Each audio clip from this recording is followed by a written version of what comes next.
Hey, what is going on, guys? It's Cameron Talks Football, and in today's video, I'm going to be doing the Bears record prediction. But before I do get into the video, I would like to thank the people that have watched my recent video, the 2022 NFL hype video. Thank you for watching that, and make sure if you guys haven't watched it, make sure you guys watch that video before you do watch this video. But like I said, in this video, I'm going to be doing the Bears 2022-2023 record prediction. I know they're not going to make the playoffs, but we're going to see how many wins they could squeak out and maybe just start to rebuild for next year because I believe next year they're going to be the team with the most cap space and hopefully they could either get Justin Fields some protection or someone to throw to so he's not throwing to Walmart workers and Darnell Mooney. Darnell Mooney's their best receiver. And then after that, there's a huge drop off, I would say, at the receiver position. So let's see what their record is going to be looking like. So starting off, they play at home against the 49ers. This is an early morning game. Trey Lance versus Justin Fields. A lot of people are going to want to watch this to see who deserved to get drafted earlier. The reason I say that the 49ers are going to win is because Trey Lance is in a better spot here. He's on the better team. They have better pieces around him. They have Debo. They have George Kittle. They have good running backs. They have Trent Williams on the offensive line. He's going to be able to easily protect him. And then on the defensive side, they have Nick Bosa, Fred Warner. They have some good corners, some good linebackers. So I don't think the Bears are going to win this game. I don't think it's going to be close. It shouldn't be close here. So I'm going to have them starting off 0-1.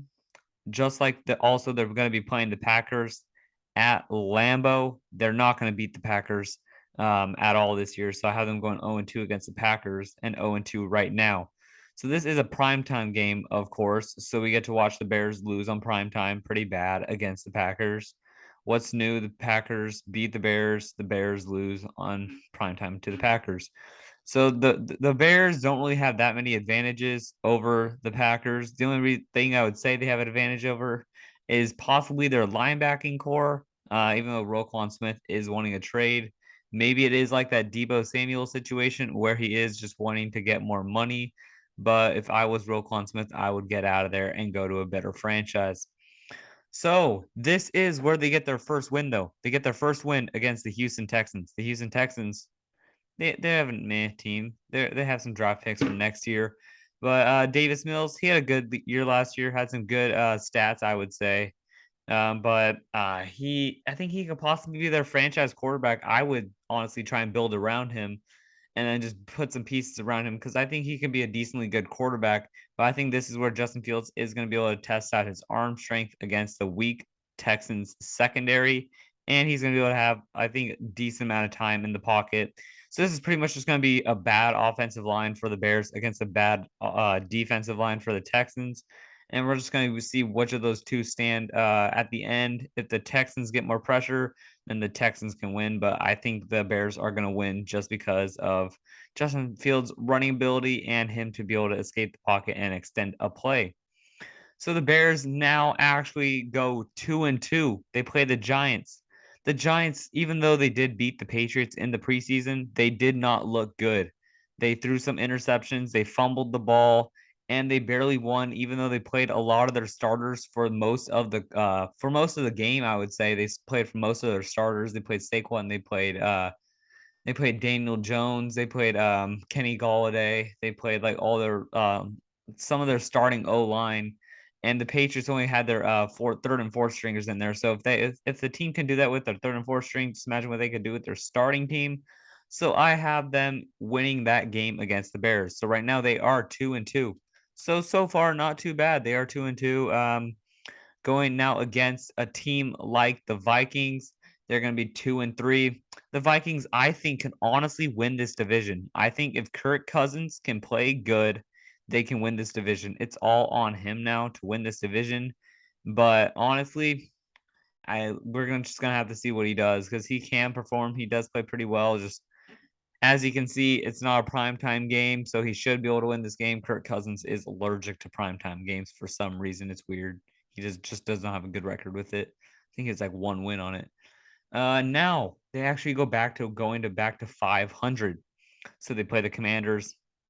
Sorry, the Redskins. I'm still gonna call them the Redskins because it just feels weird to call them the Commanders. Like, who thought of this logo and name Commanders the W with just yellow outline? That's just basic.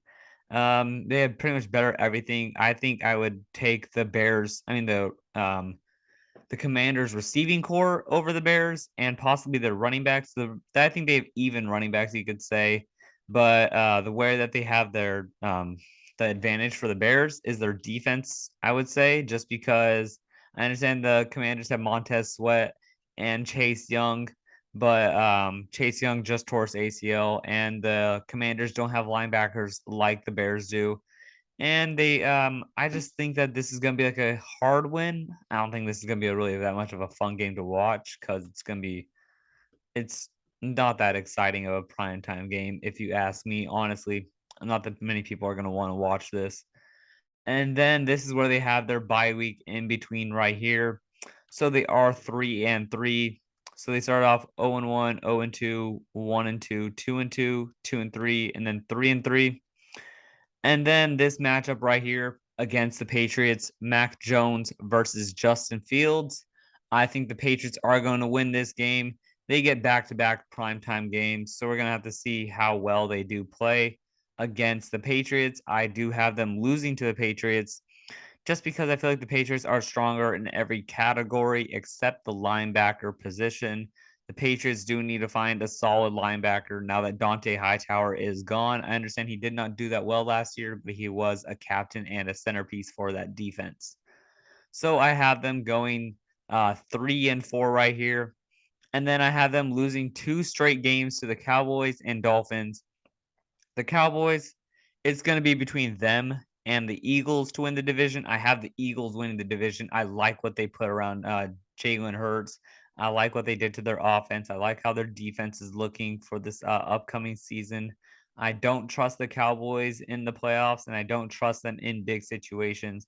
I understand just Jalen Hurts hasn't had that many of big situations yet, but I believe that he will win this division and take them to the playoffs as at least the 4th seed. I think that's where they're going to finish is the 4th seed. And then they play the Dolphins. Tua, he's looking at least a little better in camp. He actually has completed on some deep passes. To Tyreek Hill. Tyreek Hill is looking great on the Chiefs, on the Dolphins roster. He's running some great routes against the Buccaneers. He did do that this week. He did some pretty great routes. I think it was against Carlton Davis. He ran a great route, made him stop and made him even look the wrong way, which is pretty crazy to do for an NFL corner to even happen. No matter who it is, you're in the NFL. You should not be spinning in circles when you're trying to cover a receiver. So they went 3-3, 3-4, 3-5, 3-6 right here. But then they get two. I think they get 3 wins right here. So they're 3-6, and I think they go back to 6-6. This is possible. Honestly, this is possible. This game right here against the Jets, I feel it could go either way. But I think with the Lions, they're going to split wins with the Lions. I think that's what they're going to do. I think the Lions are going to actually be a sneaky team. I think the Lions are soon going to be a playoff team. Not this year or next year. I think in like 3 years, they could possibly be a playoff team if they get a new quarterback. I do not trust Jared Goff quite yet. So right here, I have them winning against against the Lions. Aiden Hutchinson, he has looked good in the preseason, but I don't trust the Lions yet. I need to see them how they play in this upcoming season.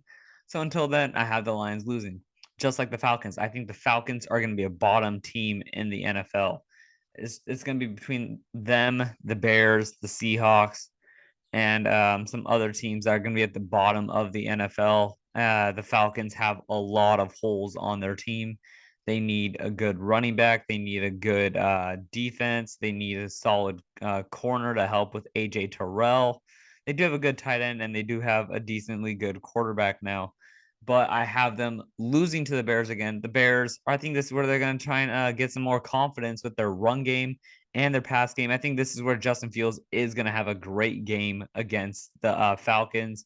I think he might struggle a little bit against the Lions, but I think the Lions are going to turn the ball over once or twice, which is going to help them. But I feel like this is where Justin Fields is going to have probably his best game of the year, which is against the Falcons. Next, Justin Fields against Zach Wilson. Zach Wilson will be playing this year. He did not tear his ACL against the Eagles. It was a meniscus tear and a bone bruise. So he is only out for 2 to 4 weeks, which is good. Even though I'm a Patriots fan, it's good that a young player is not hurt for the whole season. That would suck. Even though he is in our division, that would suck for a young player to be out for the whole year when he does have a possibly promising career with the NFL and the Jets. I think he could possibly turn the season around on their franchise around if they can build around him correctly. But then the Bears do the Bears thing, and I think they lose pretty much the rest of these games right here. So they were 6-6. They go 6-7, 6-8, 6-9, 6-10, 6-11. That is honestly, I think that's a good record. I think they could either sweep the Lions, so they could either go 7-10 or 6-11. Just like I said, the Packers own the Bears, no matter if it's at Lambeau Field or Soldier Field. They own the Bears, no matter how it is. The Eagles, Jalen Hurts, I like how he's going to be playing this year. I think he's going to have a great year with the Eagles. And then against the Bills are Super Bowl favorites. I think they possibly can win the Super Bowl. They just added Von Miller. They're looking to possibly even add Odell Beckham. Von Miller's trying to reach out to him to tell him to join the Bills. He keeps tagging him in Instagram posts, so possibly he can join the team. And then this win right here can go either way, but I think this is where the Vikings, I think they'll finish the season strong and beat the Bears. So I do have the Bears going 6-11 or 7-10. I think that is honestly a good record for the Bears. I don't see them going like 0-17, which some people do, or like 4-13. I have them going 6-11 or 7-10. I think that is a good record. If you guys don't think that, make sure you guys do drop it in the comments. I would like to see why you guys don't think that. But until then, I'll see you guys later. Peace out.